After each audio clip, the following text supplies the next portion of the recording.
नमस्कार बच्चों, विद्यालय की ऑनलाइन क्लास में आपका स्वागत है।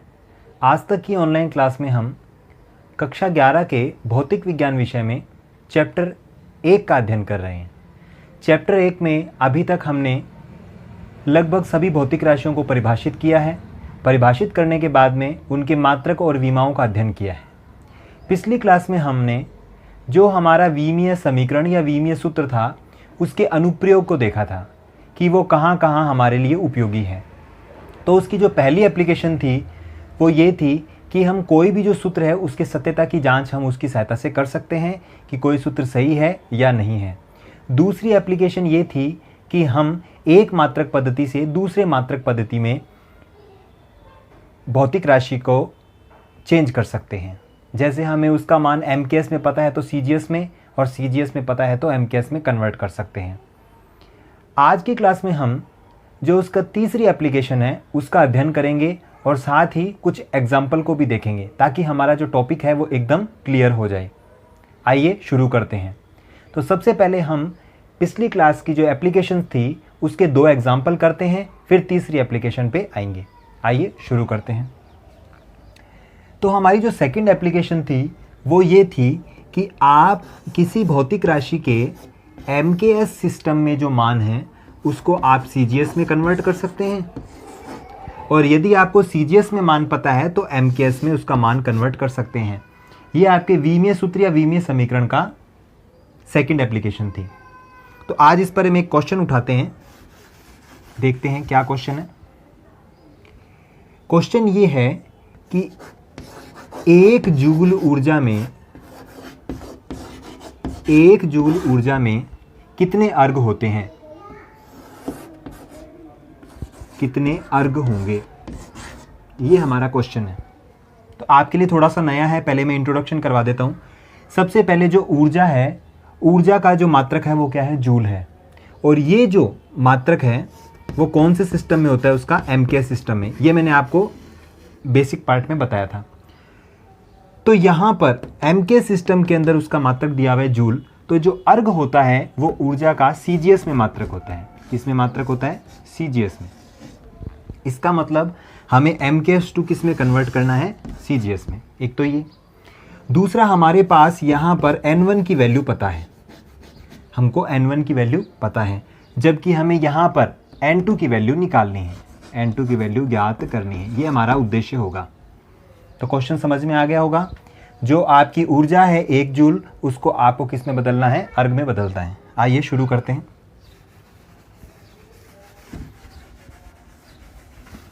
तो फॉर्मूला वही काम आएगा, N1U1 is equal to N2U2।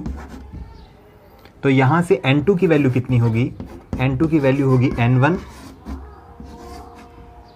U1 upon U2, U1 upon U2। यहां तक क्लियर है। अब जरा गौर करके देखें, यहां पर U1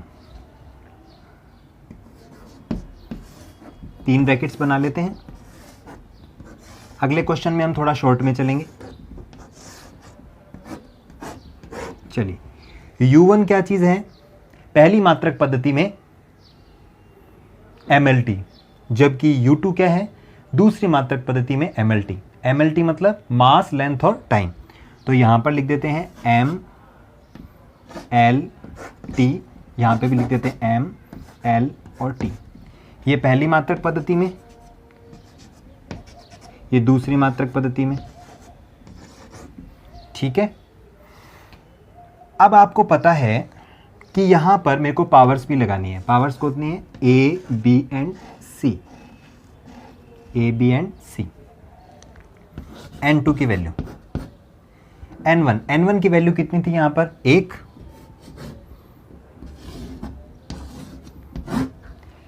आपको पता है M1 MK सिस्टम में है, तो MK सिस्टम में अपन क्या करेंगे, किलोग्राम, क्योंकि यहाँ पे द्रव्यमान है। और M2 क्या है, CGS सिस्टम में, यहाँ पर कितना होगा, ग्राम।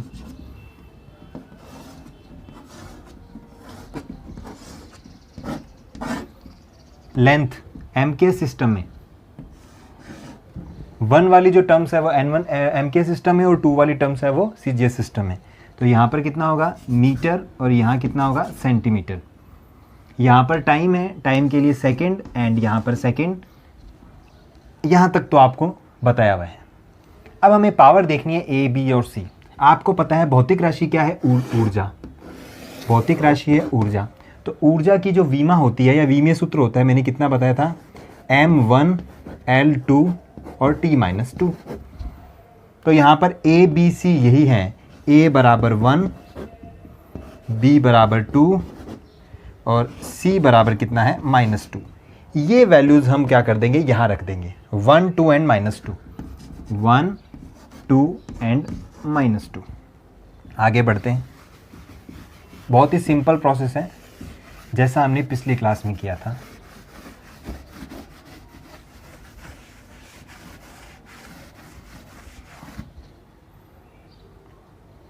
तो N2 की वैल्यू कितनी आएगी, 1 मल्टीप्लाई 1 किलोग्राम में कितने ग्राम होते हैं, 1000 ग्राम। तो मैं यहीं कर देता हूँ, यहाँ पर कर देता हूँ 1000 ग्राम। 1 मीटर में कितने सेंटीमीटर होते हैं, 100 सेंटीमीटर। जैसे पिछली क्लास में था सेम टू सेम है। और यहाँ पर सेकंड पड़ा है, ग्राम से gram, centimetre to centimetre, second to second. तो 1000 ये कितना होगा, 10 की पावर 3, क्योंकि पावर 1 है तो 10 की पावर 3 आएगा। यहाँ पर आएगा 10 की पावर 2 की पावर 2, तो यहाँ पर कितना आ जाएगा 10 की पावर 4, 2 2 जा 4। और इसकी टर्म्स के लिए यहाँ पे क्या आएगा, 1 की पावर -2 1। तो जब N2 की वैल्यू सॉल्व करेंगे तो हमारे पास आएगी 4 and 3 7, 10⁻⁷। ये N2 की वैल्यू है। आप समझ गए होंगे N2 की वैल्यू 7 होने का मतलब क्या है, 1 जूल में कितनी ऊर्जा होती है, यहाँ पर लिख देते हैं 10⁻7 अर्घ। ये हमारा आंसर मिल गया। इसका मतलब ऊर्जा जो भौतिक राशि है MKS में उसका मात्रा कितना है, जूल। CGS में उसका मात्रा कितना है, अर्घ। MKS में उसके लिए N1 की वैल्यू 1 है, तो CGS में उसकी वैल्यू कितनी, N2 की 7, 10⁻7। बड़ी मात्रक पद्धति है तो आंकिक मान छोटा है, और छोटी मात्रक पद्धति है तो आंकिक मान क्या है, बड़ा। ये भी मैंने आपको बताया था। तो आपको क्वेश्चन समझ में आ गया होगा। 1 जूल में 10⁻7 अर्घ ऊर्जा होती है। आप इस क्वेश्चन को नोट कर सकते हैं। इसी पर बेस्ड एक अगला क्वेश्चन और लेते हैं हम।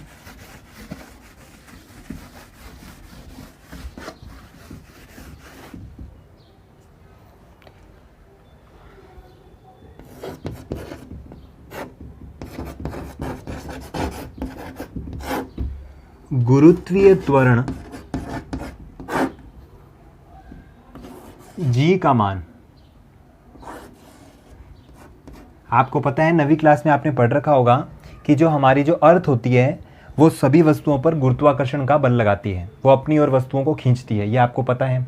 तो गुरुत्वाकर्षण के चैप्टर में आपको पता होगा एक गुरुत्वीय त्वरण नाम की एक टर्म आई थी आपके पास में, ग्रेविटेशनल एक्सीलरेशन, आप उसको पढ़ना। तो गुरुत्वीय त्वरण की जो वैल्यू G की वैल्यू होती है वो दी जाती है, प्रायोगिक मान दिया जाता है 9.8 मीटर पर सेकंड स्क्वायर, मीटर पर सेकंड स्क्वायर। तो गुरुत्वीय त्वरण का मान दिया हुआ है G = 9.8 मीटर पर सेकंड स्क्वायर।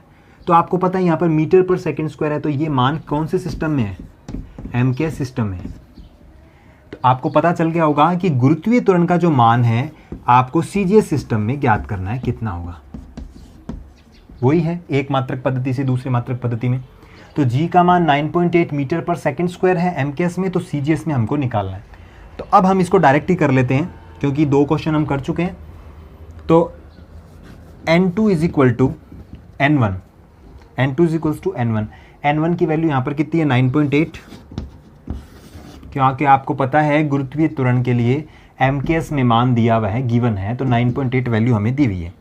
उसके बाद में यहाँ पर टर्म आती है हमारे मास की, यहाँ पर लेंथ की और यहाँ पर टाइम की। यहाँ पर हम लगा लेते हैं। तो यहाँ पर हम लिखेंगे m1/m2, l1/l2, t1/t2, वापस वही लिखना है। उसके बाद में यहाँ पर मैं लिख रहा हूँ direct 1000 gram upon gram, 100 centimetre upon centimetre, और यहाँ पर लिख रहा हूँ second and second, gram to gram, centimetre centimetre, second to second. यहाँ तक तो हम बार बार वही रिपीट कर रहे हैं, आप इसको घर पे अच्छे से ट्राई करना। N2 is equal to 9.8। अब बात आती है इनके ऊपर पावर लगानी। तो पावर लगा लेकिन के आपको क्या करना है, जो गुरुत्वीय त्वरण जो आपकी भौतिक राशि है उसके लिए विमीय सूत्र निकाल लो यहाँ से। तो मीटर पर सेकंड स्क्वायर, तो आपको पता है इसका, मैंने आपको विमीय सूत्र निकलवाया हुआ है, कितना होता है m0 मीटर L1 और टाइम t-2 t-2। तो ये इस विमीय सूत्र से आपके पास a b c की वैल्यूज आ सकती है 0 1 एंड -2, 0 1 एंड -2। तो यहाँ पर लगा देते हैं 0 1 एंड -2। अब थोड़ा सा यहाँ से रफ कर लेते हैं, ये पड़ा रहने देते हैं, ये रफ कर देते हैं।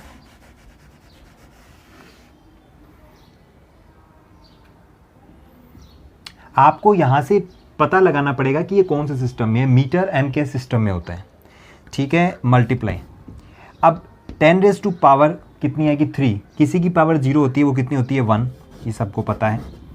मल्टीप्लाई, यहाँ पे 10⁻² की पावर 1, तो कितना हो जाएगा 10⁻² मल्टीप्लाई 1 की पावर -2 कितना होगा 1। तो जब आप इसको सॉल्व करेंगे तो N2 की वैल्यू कितनी आएगी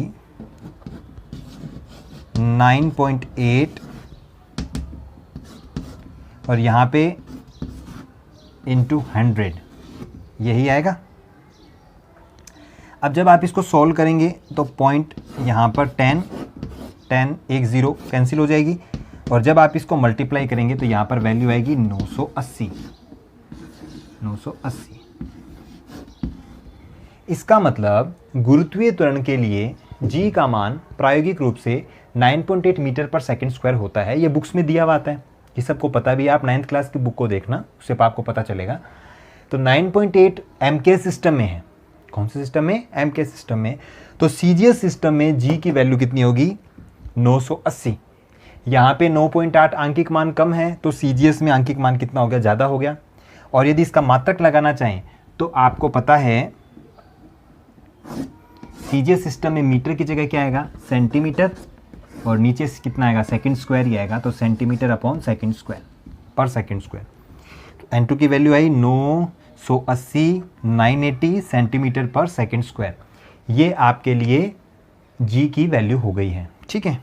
आप इसे नोट कर सकते हैं।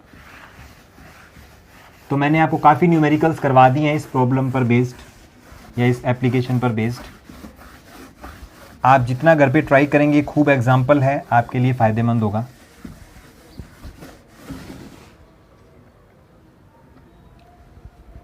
अब हम देखते हैं हमारी विमीय समीकरण की जो नेक्स्ट एप्लीकेशन है, थर्ड एप्लीकेशन है कि विमीय समीकरण की सहायता से हम किसी भी सूत्र को व्युत्पन्न कर सकते हैं, उसका डिराइव कर सकते हैं, वो सूत्र निर्माण कैसे होता है।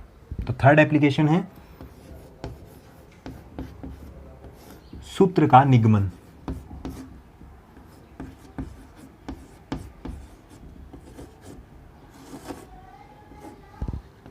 ये हमारी थर्ड एप्लीकेशन है, ठीक है।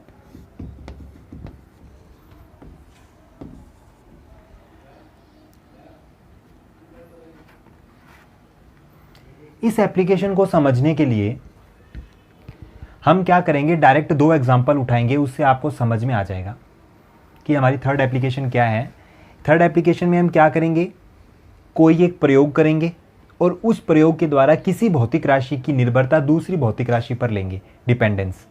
उस डिपेंडेंस से हम विमीय सूत्रों का या विमीय समीकरणों का उपयोग करते हुए एक सूत्र का निर्माण करेंगे, और वो सूत्र हमेशा क्या रहेगा, वैलिड रहेगा, सत्यापित रहेगा, प्रायोगिक और सैद्धांतिक दोनों रूप से।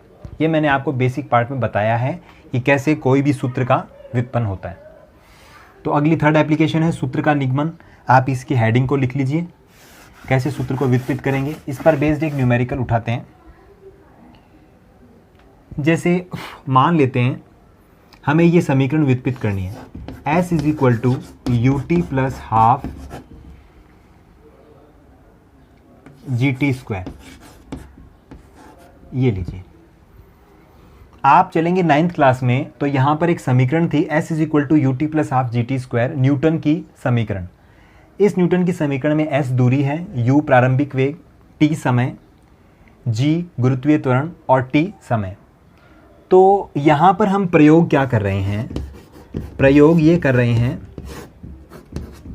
कि वस्तु का प्रारंभिक वेग 0 माना गया है, वस्तु का प्रारंभिक वेग 0 माना गया है, और जब किसी वस्तु को स्वतंत्रता पूर्वक आप क्या करेंगे, ऊपर से नीचे छोड़ेंगे तो वो गुरुत्वाकर्षण के अधीन क्या करेगी, नीचे आएगी। ठीक है, तो कहने का मतलब है, प्रयोग ये है कि किसी वस्तु का प्रारंभिक वेग 0 माना गया है और वस्तु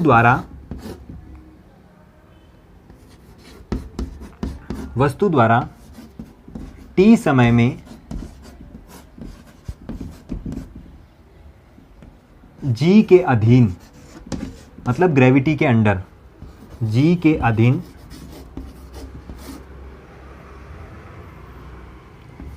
h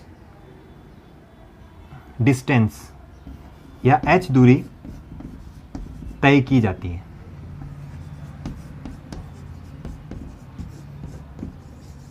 आप h भी ले सकते हैं, s भी ले सकते हैं, कुछ भी ले सकते हैं, आपकी इच्छा है, हाइट। तो प्रयोग हमें समझ में आ गया होगा। एक वस्तु है, उसको h हाइट से मैं क्या करता हूँ, नीचे की तरफ फेंकता हूँ स्वतंत्रतापूर्वक। तो स्वतंत्रतापूर्वक फेंका गया तो उसका प्रारंभिक वेग 0 माना जाएगा। तो प्रारंभिक वेग यदि 0 माना जाए तो उस कंडीशन से ये टर्म यहाँ से 0 हो जाएगी, ये कैंसिल हो जाएगी। तो आपका फॉर्मूला क्या बनेगा, फॉर्मूला ये बनेगा h is equal to half g t square.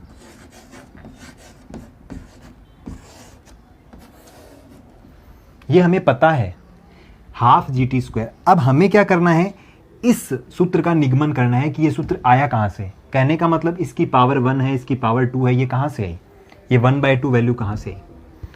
हमने आपको बताया, आपने मान लिया, बट हमें इसका निगमन करना है विमीय समीकरण की सहायता से। तो h is equals to half g t square, ये हमें क्या करना है, निगमन करना है विमीय समीकरण की सहायता से। जबकि हमारा प्रयोग क्या है, प्रारंभिक वेग 0 माना गया है और किसी वस्तु को जब उसको फेंका जाता है तो t समय बाद में वो ग्रेविटी के अंडर में नीचे गिर रही है। तो गिरने के बाद में वो कितनी दूरी तय करती है, h डिस्टेंस या s डिस्टेंस ट्रेवल करती है। क्वेश्चन समझ में आ गया, आइए इसको शुरू करते हैं।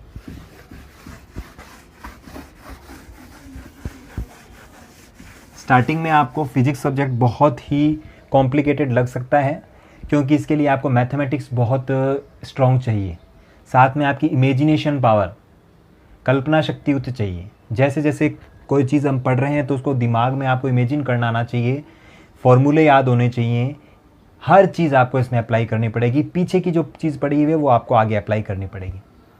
स्टार्टिंग में थोड़ा बहुत 2-3 चैप्टर में आपको कॉम्प्लिकेटेड लगेगा, बट उसके बाद में फिजिक्स को आप बिना सॉल्यूशन के, मतलब बिना रिटर्न किए हुए आप दिमाग में ऐसे टिप्स में सेट कर सकते हैं कि जितना कॉम्प्लिकेटेड लगता है उतना ही सरल सब्जेक्ट है। ठीक है, तो आइए शुरू करते हैं। h is equals to half g t square. तो मैं यहाँ से ये रफ कर देता हूँ, मेरा उद्देश्य है ये फॉर्मूला बनाना। तो मैं यहाँ पर देख रहा हूँ कि मेरे प्रयोग में जो हाइट भौतिक राशि है, हाइट भौतिक राशि है, वो सबसे पहले किस पर डिपेंड कर रही है, समानुपात किस पर डिपेंड कर रही है, ग्रेविटी पर। ये जो साइन होता है ये प्रोपोर्शनल का साइन होता है या डिपेंडेंस का भी होता है कि h डिपेंड कर रहा है g पर, एक h डिपेंड कर रहा है किसके ऊपर, टाइम पर, किसके ऊपर, टाइम पर। ठीक है, ये क्वेश्चन में दिया गया था कि h depending on g and h depending on t। अब हम इसको साथ में लिखते हैं कि h डिपेंड कर रहा है g एंड t पे। तो जरा गौर करके देखते हैं g। तो यहाँ पर जब हम प्रोपोर्शनल का साइन हटाएंगे तो यहाँ पर हमारे पास एक कांस्टेंट आएगा, दैट इज के जी एंड टी। ये हमारे पास इक्वेशन बन गई। ठीक है, अब हम देखते हैं कि यहाँ पर हमें वास्तव में जी और टी की पावर निकालनी है, 1 और 2 निकालना है। ये तो हमें प्रूफ करना है, ये हमारे पास में गिवन पैरामीटर्स हैं। तो यहाँ पर कांस्टेंट को एक बार छोड़ते हुए हम यहाँ पर ध्यान केंद्रित करते हैं हाइट भौतिक राशि पर। तो ये तो समीकरण का हो जाएगा कौन सा पद, LHS पद, और ये वाला पद कौन सा हो जाएगा, RHS पद। अगर मैं LHS पद में देखूं तो हाइट का विमीय सूत्र क्या होगा? LHS में हाइट का विमीय सूत्र M, L और T। तो पावर कितनी लगेगी? इसमें द्रव्यमान नहीं है, टाइम नहीं है, लेकिन लेंथ है, तो पावर कितनी लगेगी? 1। उसी प्रकार G की बात लेते हैं, ठीक है, यहाँ पर लेते हैं कांस्टेंट को एक बार छोड़ते हुए G की लेते हैं, G की वैल्यू, G का विमीय सूत्र और मल्टीप्लाई बाय टाइम का विमीय सूत्र। G का विमीय सूत्र यदि मैं देखूं तो आपको पता है कितना होता है, यहाँ पर लिख दूं MLT, साथ में यहाँ पर भी लिख देता हूँ MLT। G का विमीय सूत्र M0 L1T-2, एक्सीलरेशन है L1T-2, अभी अभी देखा था। ये आप 2-4 बार प्रैक्टिस करेंगे तो याद भी हो जाएंगे और निकालना भी आना चाहिए मीटर पर सेकंड स्क्वायर के हिसाब से। यहाँ पर टाइम है तो टाइम की पावर 1,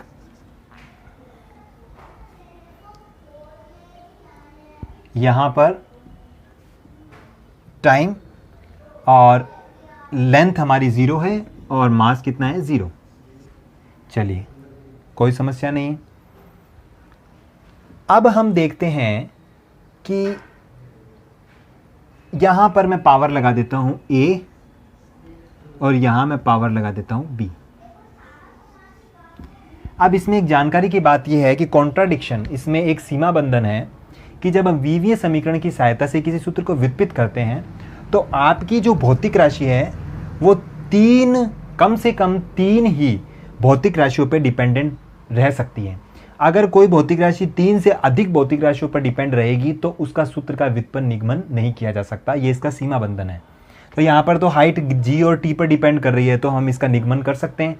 तो यहाँ पर पावर मैंने लगा दी A, B, और अगली कोई भौतिक राशि होती तो मैं उसके लिए पावर लगा देता C, बट यहाँ पर 2 ही हैं, तो ये आपको ध्यान रखना पड़ेगा। तो यहाँ पर मैं लिख देता हूँ M0 L1 एंड T0, यहाँ से रफ कर देते हैं, ये अभी काम की नहीं है, हमें स्पेस मिल जाएगा लिखने के लिए। M0 L1 and T0 is equal to, अब हम इसको यहां से मल्टीप्लाई करेंगे। 0 का तो कोई मीनिंग नहीं है, तो यहां पर मैं सीधा लिख देता हूं, इसको ऐसे मल्टीप्लाई करेंगे L की पावर 1, L की पावर A, और यहां से L की पावर कितनी आएगी? यहां से 1 आएगी, लिखने की कोई ज़रूरत नहीं। फिर से देख लेते हैं। देखिए यहाँ पर मास की पावर 0 है, मैं सीधा ही कर रहा हूँ। मास की पावर 0 है तो जब आप इसको मल्टीप्लाई करेंगे तब यहाँ पे कोई टर्म नहीं आएगी, तो किसी की पावर 0 1 ही होती है। यहाँ पर भी 1 आएगी, यहाँ पर भी 1 आएगी, यहाँ पर मैंने लिख दिया L की पावर A, तो L की पावर A। यहाँ पर देखते हैं, यहाँ पर आएगी T की पावर -2A, T की पावर -2A, और यहाँ से फिर से देखेंगे तो यहाँ पर T की पावर कितनी आएगी? B। T की पावर कितनी आएगी? B। ये आई है। अब इसको यहाँ से हटा देते हैं। अब जरा इसको सॉल्व करते हैं। तो M0 L1 and T0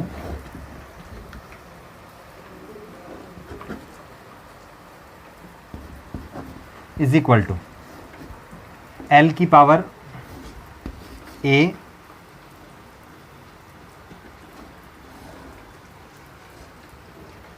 and आधार समान है तो घातें जुड़ जाएंगी, तो यहाँ से T की पावर कितनी आएगी? -2A plus B। T की पावर -2A प्लस B। यहाँ तक कोई समस्या नहीं है। अब आप क्या करेंगे? दाएं पक्ष और बाएं पक्ष की विमा में तुलना करेंगे। तुलना करने का मतलब है M को M से, L को L से और T को T से क्या करेंगे? कंपेयर करेंगे। तो तुलना जब करेंगे जब हम कंपेयर करेंगे लेफ्ट हैंड साइड और राइट हैंड साइड की कंपैरिजन करेंगे, तो M का तो हमने पहले कैंसिल कर दिया था, कोई मीनिंग नहीं है क्योंकि पावर 0 थी। L को देखते हैं, अगर यहाँ L की पावर्स को कंपेयर करें तो L यहाँ पर 1 है और यहाँ पर A है, तो इसका मतलब यहाँ से हमारे पास सीधा A की वैल्यू कितनी आ जाएगी? 1 आ जाएगी। देख लीजिए, l की पावर 1 और l की पावर a, तो a बराबर कितना आ जाएगा 1। और अगर यहाँ से t की पावर को कंपेयर करें तो यहाँ पर कितना है माइनस का 2a प्लस b,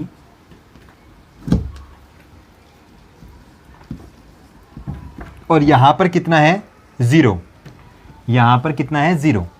तो अगर मैं a की वैल्यू यहाँ पर रखूँ तो a की वैल्यू कितनी है 1, तो यहाँ पे कितना होगा -2 plus b is equal to 0, और जस्ट उसके बाद में यहाँ प्लस लगा देते हैं, -2, a की जगह मैंने 1 रख दिया, -2 plus b is equal to 0, और यहाँ से b की वैल्यू कितनी आएगी, b की वैल्यू आएगी +2, b की वैल्यू कितनी आएगी +2, और a की वैल्यू कितनी आएगी 1, यहाँ पर लिख लेते हैं a की वैल्यू कितनी आएगी 1।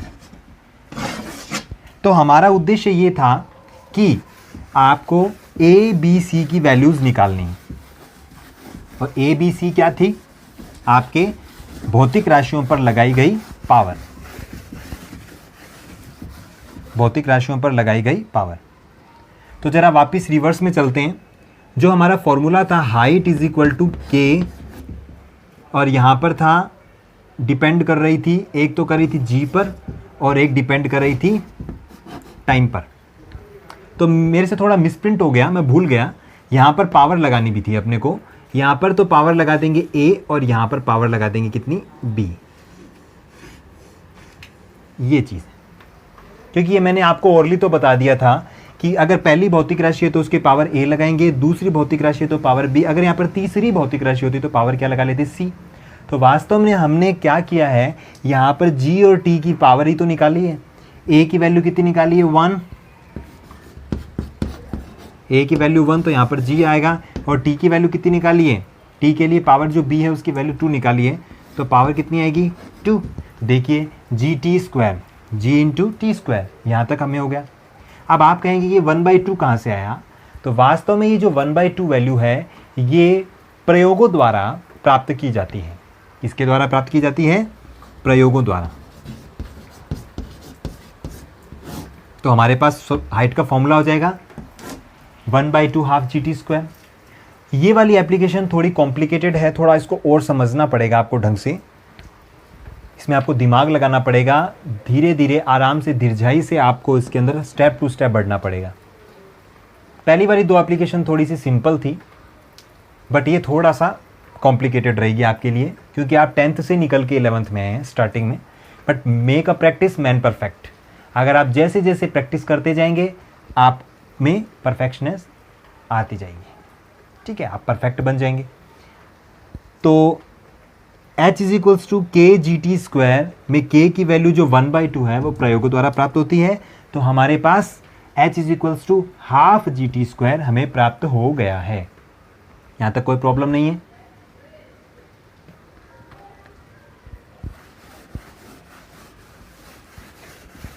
अब हम देखते हैं विमीय समीकरण के सीमा बंधन।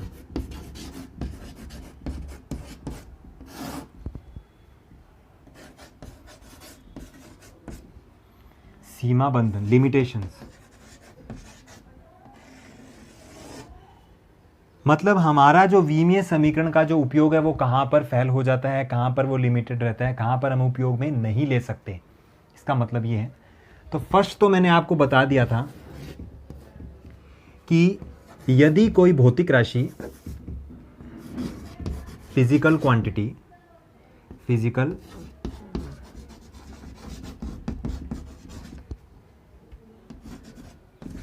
3 से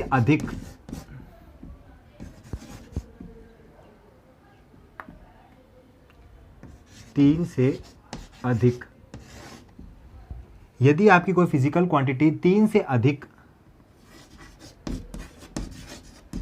भौतिक राशि पर डिपेंड कर रही है,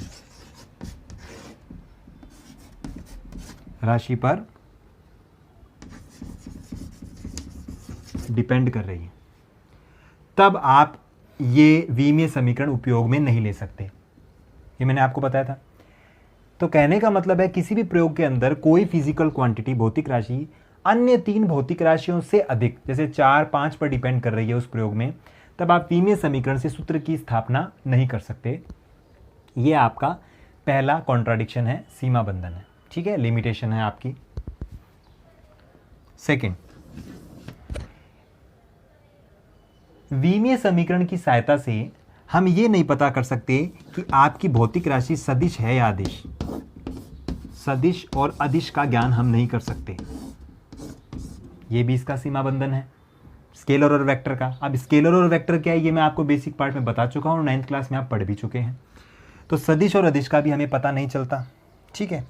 अब थर्ड नंबर जो है वो क्या है, जैसे मैं कहता हूँ मेरे पास कोई फॉर्मूला है, मेरे पास कोई फॉर्मूला है या प्रयोग मान लीजिए,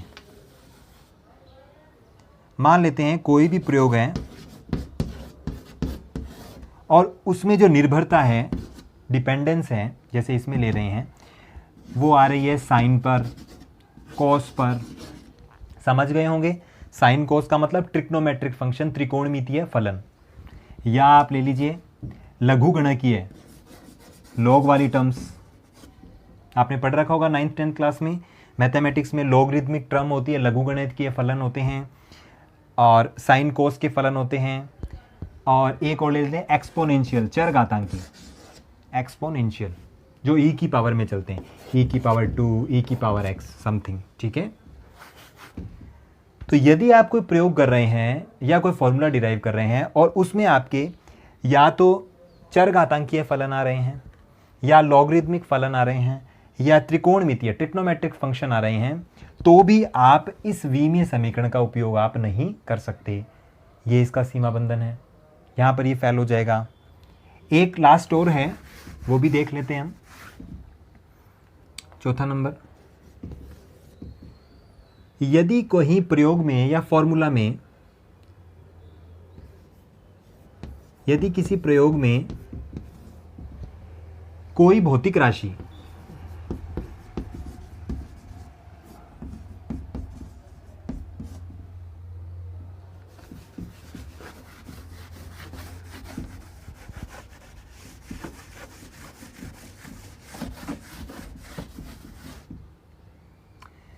यदि किसी प्रयोग में कोई भौतिक राशि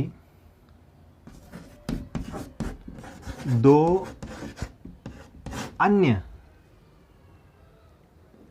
का योग व अंतर है, या तो योग हो या क्यों हो अंतर हो, तब भी आप विमीय समीकरण को उपयोग में नहीं ले सकते। अब इसको कैसे समझे, जैसे मेरे पास एक एग्जांपल है, v बराबर u प्लस AT।